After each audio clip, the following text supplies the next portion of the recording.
In this video, we are going to learn how to convert difference in dates into years. Say we have a date that is 23rd Jan 23. Now if we want to find the difference between today's date and the date which is inserted, what we will need to first do is insert today's date. For inserting today's date, we have a Excel function which is today. So we type equal to TOD, the function starts coming, press tab, close the bracket. Even if you don't do that, it is okay, enter. So it will start showing today's date, which is 11 June. Now we can find the difference between these two dates like normal subtraction.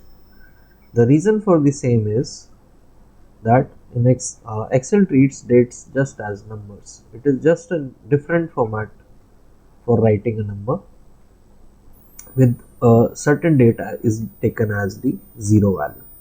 Now what we do is differences dates, that is F6, that is the today's date minus the date which was initially there. So F6 minus F5, we get a number which is 505. Now what we want to do is convert this into years. So for that we will use another function that is known as the convert function. So equal to conv. So the function starts coming, press tab. Now it will ask for the number. So the number we will select is this one, 505, which we want to convert from unit. So we will search and there will be day. So at present the value is 505 represent days.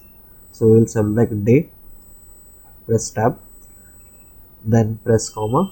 So it will give you options related to time only. So day can be converted into year, again in a day, hour, minute or second. So you want to convert into year, it is already selected, press tab, close the bracket, answer. So what you get is 1.38.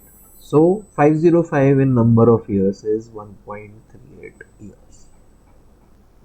Hope this video was clear to you.